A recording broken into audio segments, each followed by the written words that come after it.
Good evening and welcome. Tonight I have a really special storytime treat for you. I have 3 wonderful stories to read you to sleep, all set in Japan in very different eras and places. The first one is called The Girl Who Loved Caterpillars, and it's adapted by Jean Merrill and illustrated by Floyd Cooper. This is a really interesting story because it was written in the 12th century in the imperial court, where lots and lots of stories were written mostly by women. So we don't know the author of the original story, so we can just assume it was a woman. And at the end of the original story, it says that it says find out what happens in the next chapter, but the rest of the story is lost, so we never know what happens. So, it's still a very good story on its own. It's lovely, actually. You're gonna really enjoy this book. But we just kind of have to guess what happens to the characters after the events of this story, and I think that's really interesting. It's very unique. Next, we're going to read The Crane Girl, and this is adapted by Curtis Manley and illustrated by Lin Wang.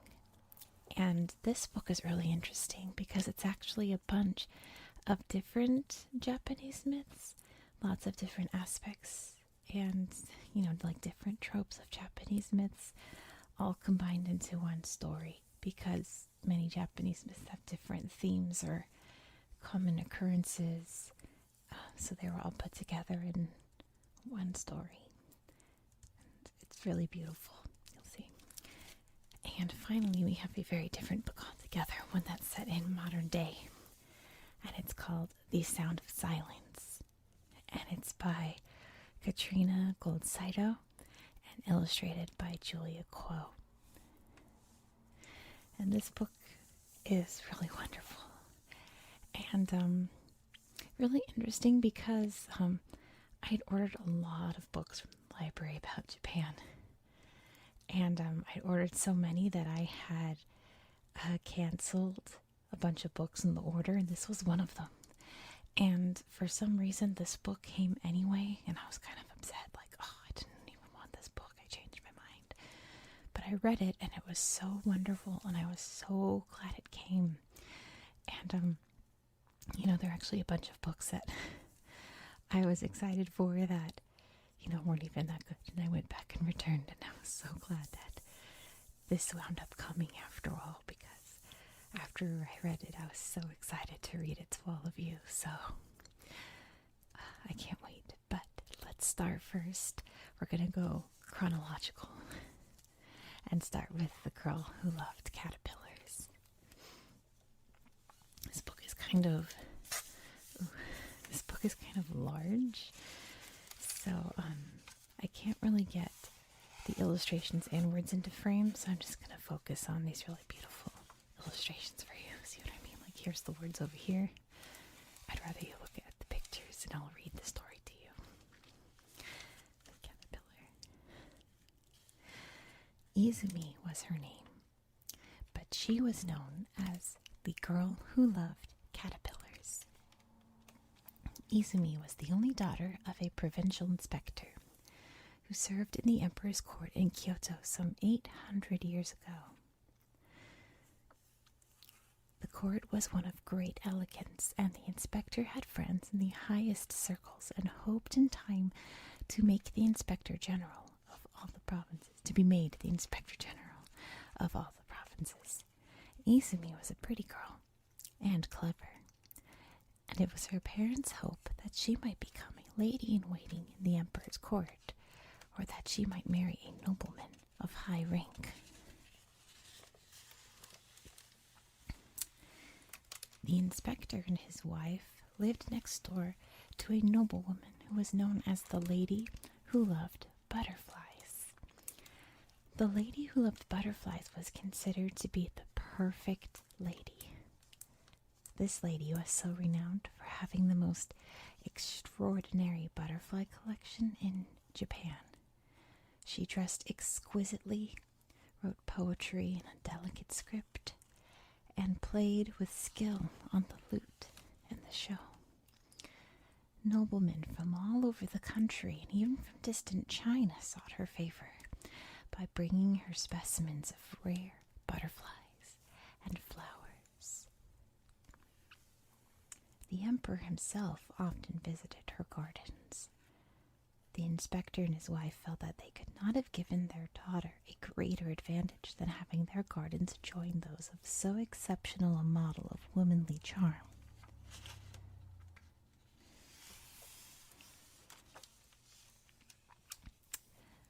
But when Izumi's friends carried on about the famous lady next door, Izumi would look at them wonderingly. "Why," she asked, "do people make such a fuss about butterflies and pay no attention to the creatures from which butterflies come? It is caterpillars that are really interesting." From the time she could walk, Izumi had delighted in worms, toads, insects, and all sorts of creatures that most people disliked to touch. Her room was filled with boxes and baskets of crawling, squirming, hopping creatures. She spent hours observing their movements and watching how they grew. The caterpillars were her favorites. Izumi would lie on the floor of her room, studying a furry worm as it inched its way up her arm.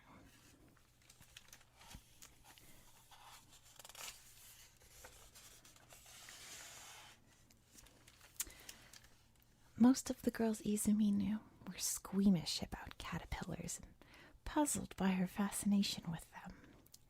Izumi's preferred companions were some scruffy-looking boys from families of low standing. Izumi had no lack of admirers among these boys. They came to her window at all hours, bringing caterpillars and other insects that they knew would interest her. If the boys did not know the names of the creatures they brought her, Izumi would invent names for them. A rhinoceros beetle she called One Horn. A tree frog was called Spring Song. Izumi also made up names for the boys. Her favorites among her friends she called Worm Boy, Mantis Man, and Centipede. The inspector and his wife were embarrassed to have these ragged, dirty boys always hanging about their gardens, and to hear Izumi addressing them by such vulgar names added to their distress. "How can the name of a natural thing be vulgar?" Izumi inquired. "We may all be centipedes in our next life. Perhaps we are all toads in our previous life." Izumi hated anything that was not natural. She refused to pluck her eyebrows into a fine thin line as other girls did. She let her brows grow full and hairy as a caterpillar's back. And her teeth were a pure, naked, natural white. Although it wasn't the fashion at the time for ladies to blacken their teeth, Izumi refused to paint her teeth. She said that this was an unnatural custom. "Why can you not be like the other girls?" the inspector and his wife pleaded with Izumi. "We, of course, love you as you are, bushy eyebrows and all. But people like things of a pleasing appearance. And when they hear about your keeping hairy caterpillars, your chances of attracting young men of noble families will be damaged." "I don't care about that," Izumi said. "Flowers and butterflies are pretty, but not nearly as interesting as seeds or caterpillars. It's the original nature of things that I wish to know about." Izumi explained her idea so reasonably that her parents had the uneasy feeling that she might be cleverer than they. But they were aware that their neighbors considered Izumi an odd girl. The ladies-in-waiting who served in the inspector's household joined in the gossip about Izumi. They felt that it did not add to their standing to be working for the family of the girl who loved caterpillars. Several of them wrote verses complaining of their misfortunes. One lady in waiting wrote, "How did I come of my own free will to work in a house where I must wait on caterpillars?" Excuse me. Another lamented, "How lucky they are next door. They talk of flowers and butterflies while we work in rooms that stink of caterpillars." A lady in waiting who served in the house of the lady who loved butterflies tried to cheer up her friends next door with the thought, "When winter comes, no matter how cold, you will be well off for clothes. With all those caterpillars, you can make yourselves fur coats." Such comments only made Izumi defend the charms of her caterpillars more stubbornly.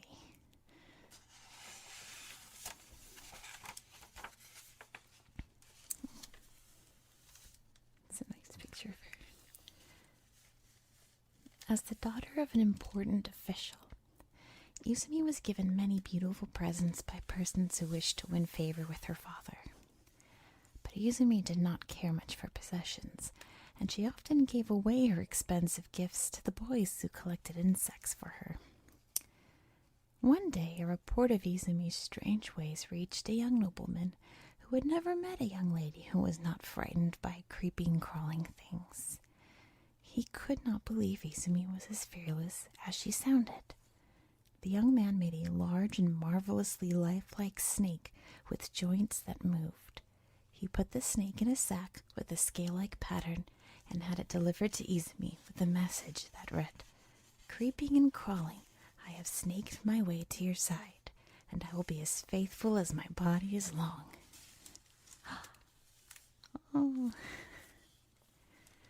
The ladies in waiting who delivered the sack to Izumi had no idea what it contained. When they untied the sack and the head of the mechanical snake poked out, the ladies screamed. Izumi was startled, but smiled and recited a prayer to Buddha. "We must not be afraid," she told the trembling ladies in waiting. "Any one of us may have been a snake in a former life. For my part, I consider him a relative." Sorry for my squeaky chair as usual. Izumi turned to one of her caterpillars. "And you, small furry worm, do you think this fellow is one of your relatives?" But for all her brave words, Izumi was uneasy. The snake was 1,000 times larger than her caterpillars. As she pulled the sack closer, she sang to the snake in a low voice to calm it.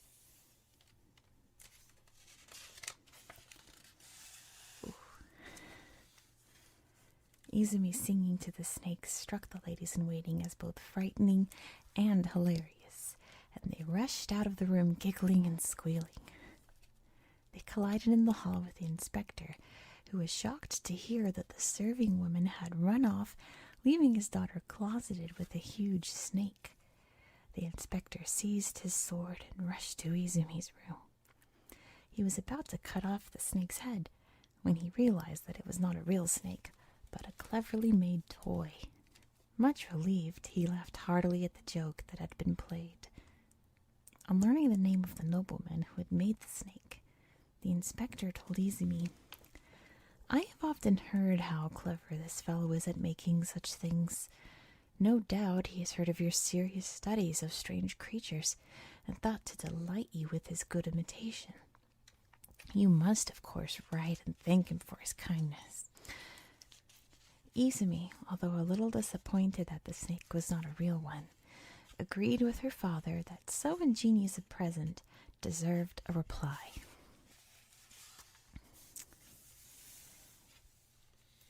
Ooh, handsome. Any other young lady writing to a nobleman would have written a beautiful script on the finest rice paper. Izumi simply printed on cardboard in her bold, plain handwriting this message: "Dear Snake Man, oh, clever imitator of snakes, you and I may not be fated to meet on this earth, but in another life I may recognize you as a snake. What paradise!"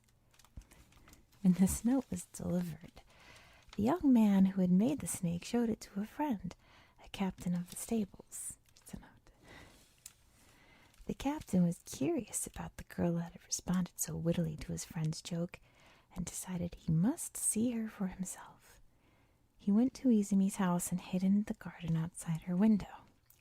There he saw a gang of boys poking about in the bushes, and he heard one of them call out, "Come over here, this bush is covered with caterpillars." The other boys raced over to look. Then one of them ran to Izumi's window. "Izumi," he called out, "come look. There are hundreds of the most beautiful caterpillars you have ever seen." Ooh. The captain held his breath as Izumi pulled aside the window blind and leaned out to look. Izumi was carelessly dressed, as if she had not thought much about what clothes she had on, and her hair was flying every which way. She looked like some wild creature of the woods. The captain thought, if she were to pin up her hair, blacken her teeth, and pluck her eyebrows, she would be considered one of the most beautiful ladies in the emperor's court. But in truth, the captain did not find her unattractive as she was. He was struck by her dark, luxuriant eyebrows and flashing white teeth.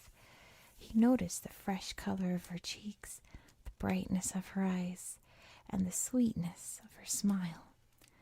And the short jacket with the cricket design that she wore over a silk robe was very becoming. The captain listened to the excitement in the girl's voice as she exclaimed over the caterpillars. "How clever they are," she said. "They have crawled into that bush to get out of the broiling sun. Do collect some and bring them here so I can examine them." "Don't let them fall," she called, as the boys pulled at a branch of the bush. When several caterpillars did fall with a plop to the ground, Izumi passed one of the boys a white silk fan. "Place them gently on the fan and hand it up to me," she said. But as Izumi was reaching down, one of the boys caught sight of the captain hiding by the gate and called out a warning. One of the ladies in waiting came rushing to Izumi's room to find her young mistress leaning out the window in full view of a strange young nobleman. "Come away from the window at once," the serving woman begged. "Don't be silly," Izumi said. "I'm not doing anything to be ashamed of." But she dropped the window blind to carry her caterpillars in out of the sun. The captain felt that he should apologize to Izumi for having stared at her. He took a folded paper from his pocket and, using the juice of a flower stem as ink, he wrote, "Caterpillar girl, forgive me for standing at your gate so long. Having seen you with your brows thick as a caterpillar's fur, I shall carry that picture with me always."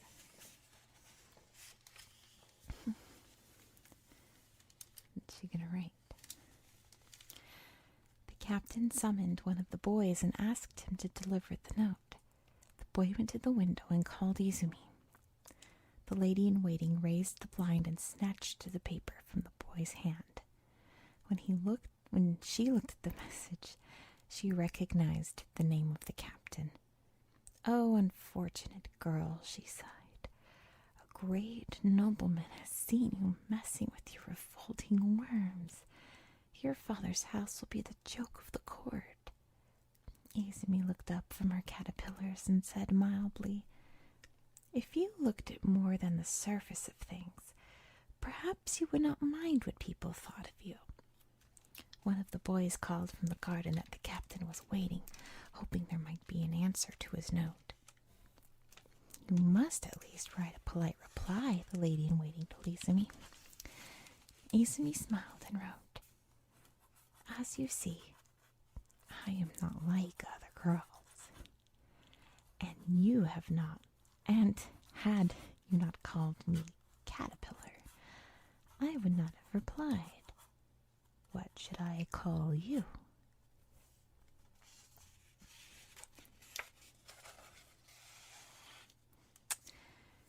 The captain, on reading Izumi's reply, sent back another note. "What use to tell you my name? Alas, I fear no man exists sensitive and brave enough to tune his life to a caterpillar. Farewell, caterpillar girl. And the captain went his way, amused and wondering. For a moment he fancied he heard Izumi calling after him, but she was calling to one of the boys in the garden. Worm boy, she was saying, I need fresh leaves for the caterpillars. And that's the end.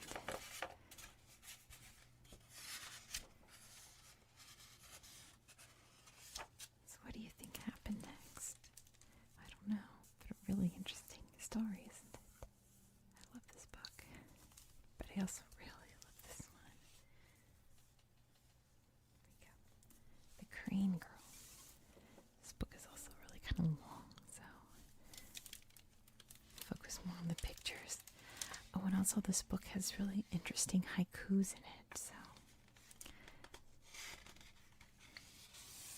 And they are traditional haikus, I should note. So, we're always taught that haikus are 5, 7, 5, but it's not that they're 5, 7, 5. It's that they have to have 17 syllables, so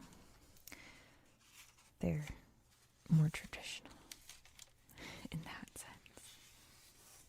We start off here with an injured crane and a haiku. From the darkness, an animal's sudden cry, its fear and mine. Yasuhiro dropped his armload of firewood to follow the sound across the sharp buckwheat stubble of the landlord's field. He almost stepped on the crane, nearly invisible where it lay in the snow. A trap held one foot, but the crane looked unharmed. As Yasuhiro knelt, the bird closed its eyes and shuddered.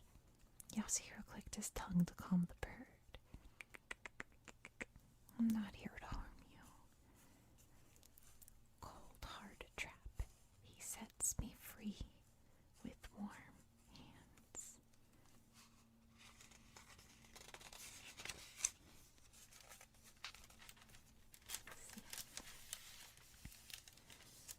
When the bird stood up, it was as tall as Yasuhiro. He stroked the soft feathers on its long neck with his fingertips, and the bird gently pressed the red top of its head against Yasuhiro's face. The crane's head against my cheek, how warm it was. The crane suddenly turned away, began running, and took flight over the wintry hills. Yasuhiro watched until the bird was a pale speck against the dark sky. When he picked up the firewood his father had sent him for, then he picked up the firewood his father had sent him for, and hurried home. The next night, someone knocked on the door. Yasuhiro opened it, and found a girl standing there, pale and shivering, tears frozen on her cheeks. Please, she said, bowing, I have no home and nothing to eat. May I stay here with you? I will help with chores. I won't be any trouble. Yasuhiro led her to the warmth of the hearth. Father will decide whether you can stay. Yasuhiro's father, Ryuta, got up and bowed. We are not rich like others in town, but you are welcome here as long as you work hard. If you are lazy or steal from me, you cannot stay. Do you agree to that? Yes, sir, the girl said, and bowed again. Thank you. You may call me Hiroko.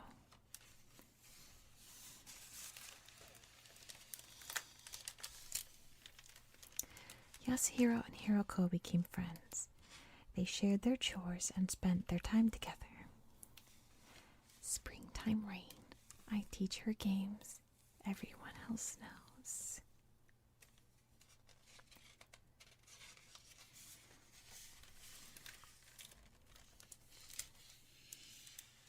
Pretty picture. Each morning, Ryota walked to town looking for work, unloading boats or carrying heavy baskets. He returned in the evening, usually with a fish or noodles. But when he couldn't find work, he came home with only his sadness, crying the name of Yasuhiro's mother. Mother died when I was young, Yasuhiro whispered to Hiroko one of those nights.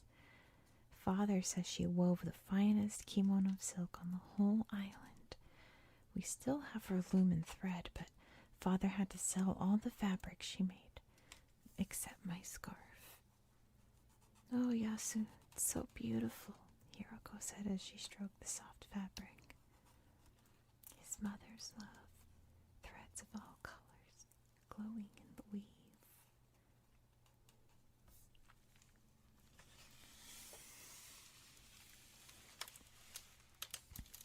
The next day, Hiroko bowed to Ryota. If it would please you, Ryota-san, I will weave silk for you. It will bring a good price in the market. I have but one request. Neither you nor Yasuhiro must open the door or look at me while I am weaving, no matter how long I might take. Do you agree to that?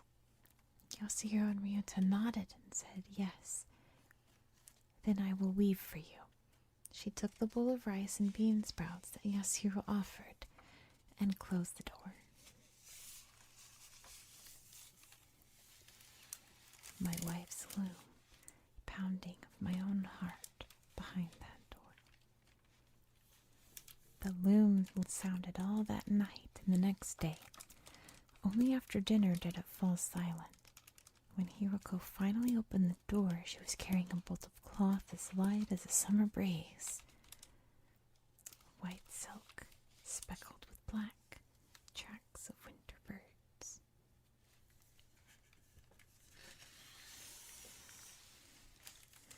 A merchant bought the silk for as much gold as Ryota could earn in 5 months. Heavy sack of coins. Why should I beg for work? Now Ryota often slept late. By the time he walked to the village, there was no work left. Instead, he sat with the merchants in the warm sun, eating and drinking all afternoon. The gold was gone in just 3 months. So again, Hiroko closed the door to weave, taking with her a bowl of tofu and ginger that Yasuhiro had prepared for her. This time the girl spent 2 full days with the loom. The fabric was even finer than before. Weightless silk, her trembling hands and tired eyes.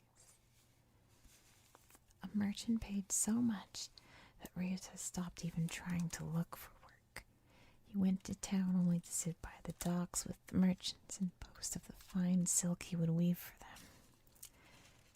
Cup by cup, his father swallows all the money.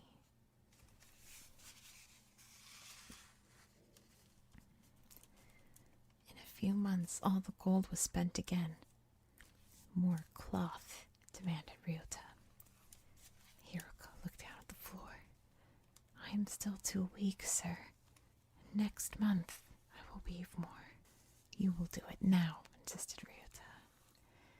And before Yasuhiro could stop him, Ryota pushed the girl into the room and slid the door shut. Yasuhiro looked at the door and remembered his promise to Hiroko never to open it. Knock of her loom. I put down the chopsticks and stare at my rice. Oh. Did you guess? A day passed, and then another. The loom's rhythm seemed slower with each passing hour. Ryota paced back and forth. 3 days. How those merchants must laugh at me. Finally, the loom fell quiet. Are you done with the cloth? Ryota asked, and slid the door open. He cried out and fell back onto the floor. Yasuhiro rushed toward his father, but stopped and stared. Through the open doors, he saw a long, thin neck and feathers flecked with blood, and then a great wing slammed the door shut.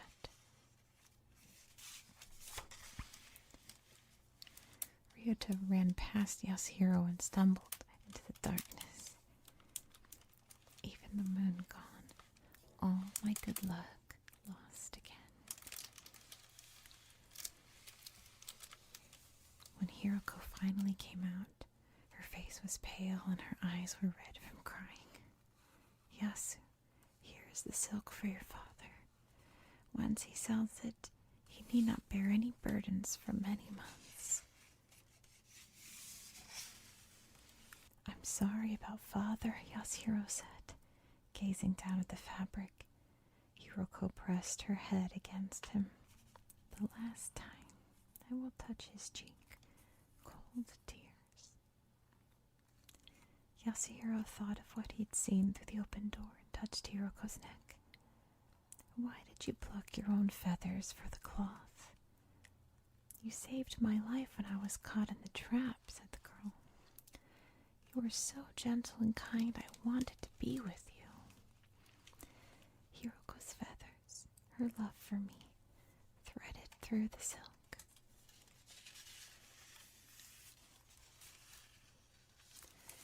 Hiroko pulled away from him. But I can stay here no longer. She hurried outside and within 3 steps changed back into a crane and flew away. Everything lost. How could he ever love a crane? Yasuhiro ran and ran, calling after her and sobbing, but she was just a dark speck in the dawn sky. He could run no more.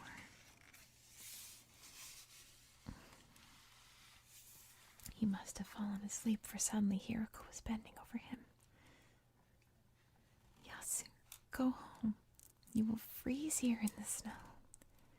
I won't go back, said Yasuhiro. Take me with you.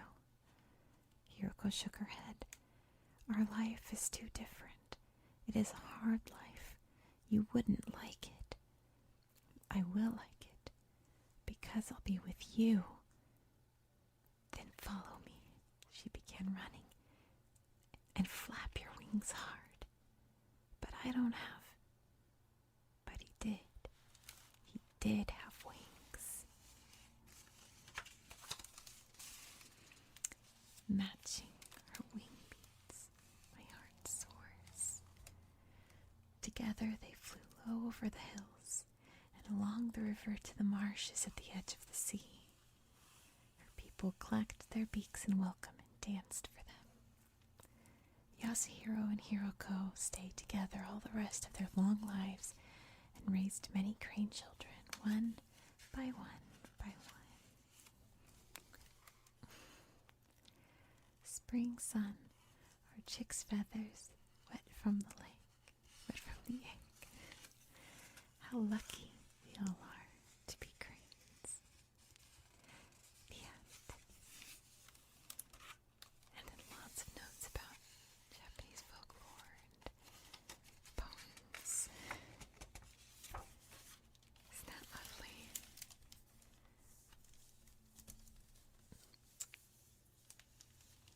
A beautiful book. I hope you liked it. I love this book. But moving on to our last book, The Sound of Silence. This book has lots of little Easter eggs in it. There's lots of little references to some Japanese pop culture things, mostly Hayao Miyazaki films. You'll see. If you can spot any in the pictures, let me know in the comments. I might point some out if I see them too. Little Yoshio wiggled with anticipation. 3, 2, 1. He threw open the front door. The sounds of the city swirled all around him. Tokyo was like a symphony hall. We've got boo-boo, beep, boo-boo, Hong Kong. Trains going south. There's a Uniqlo store.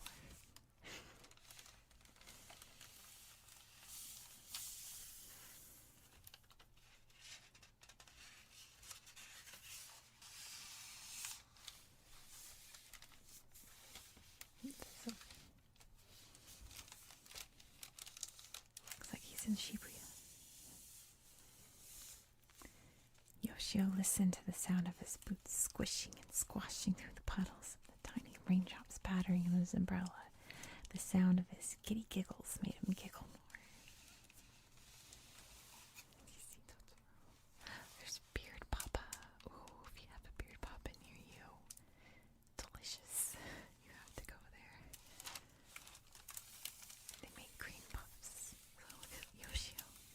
Here he goes. Ready? He goes around, squishing through all the puddles. Squish, splish, splash, splish, splash, splish, splash.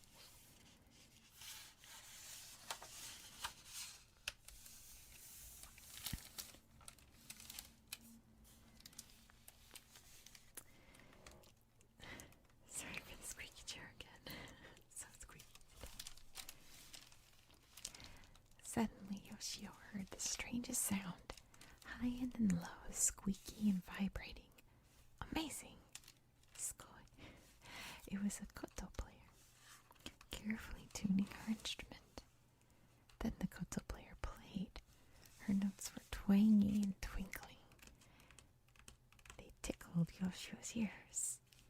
When the song finished, Yoshio said, "Sensei, I love sounds, but I've never heard a sound like that." The koto player laughed, and it sounded like a metal bell that swayed in the wind in Mama's garden.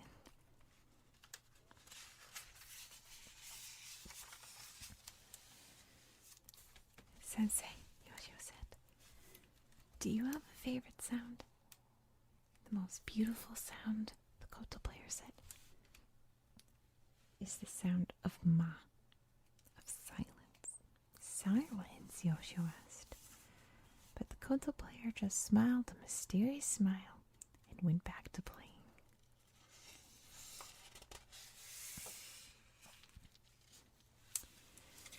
Yoshio bowed to the koto player and ran to school. Where can I find silence? Yoshio wondered as he listened to the thwack of his boots on the pavement.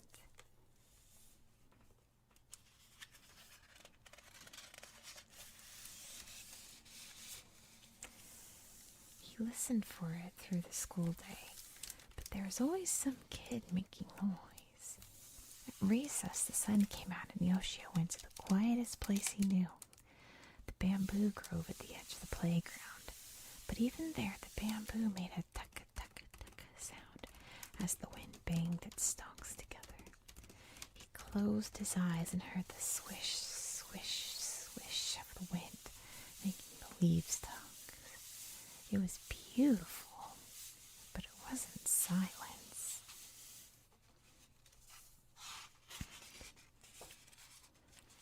Walking home from school, Yoshio listened hard. He could hear the horns of buses and the whoosh of bullet trains and the beep, beep, beep of the traffic lights, but no silence. Yoshio knew so many different sounds, loud and soft, sudden and soothing, but silence. Where was silence? I know that sound has been so loud outside all night long. Oh my gosh, there's been sirens. I won't get into it. Anyway, it wasn't in the dining room, where there was always the sound of chopsticks and slurping and chewing and swallowing. What a noisy family. Silence wasn't in the bath, where even his toes made noise and little droplets of water kept dripping off his nose. Drip, drip, drip, drip, drip, drip, drip, drip, drip, drip. That night, Yoshio tried to stay up late to catch the silence while his family slept, but his eyes got heavy and then heavier, and soon the sound of a distant radio became part of his dreams.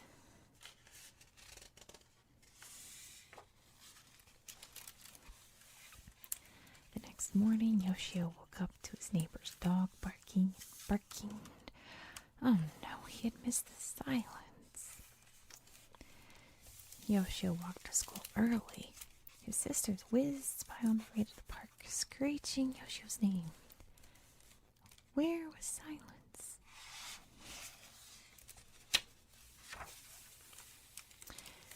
Yoshio heard the creak of the school gates as he pulled them open. No one was at school yet. He put on his inside shoes and listened as they shuffled on the shiny floor. The classroom felt different without anyone in it. He sat by his desk at the window and pulled out a book. He loved the story, and as he read, he forgot where he was. Don't you love that feeling? Suddenly, in the middle of a page, he heard it. He heard it. No sound of footsteps. No people chattering. No radios. No bamboo. No kotos being tuned. In that short moment, Yoshio couldn't even hear the sound of his own breath.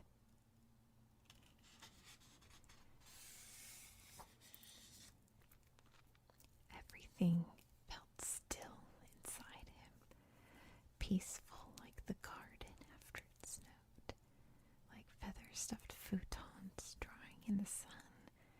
Silence had been there all along.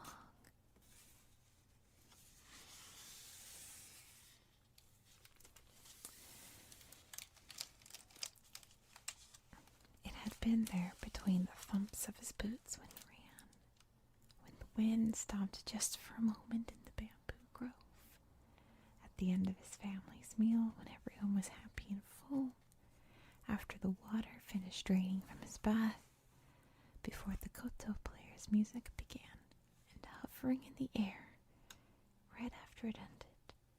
It was between and underneath every sound, and it had been there all along.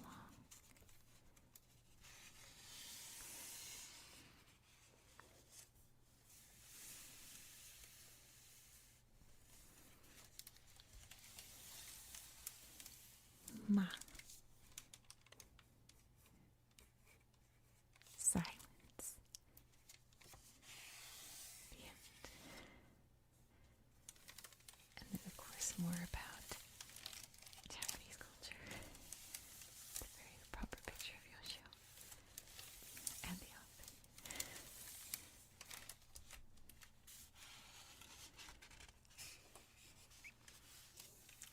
Isn't that so peaceful and meaningful too? The sound of silence. So I hope you enjoyed your story time. I hope it was relaxing, and I hope maybe you learned a little bit about Japanese culture as well. Thank you so much for watching. Please subscribe. I have a few more videos coming out about Japan this week. And as you can tell by my nails, it is Halloween. So I have some Halloween goodies coming out at the end of the week. So make sure you subscribe.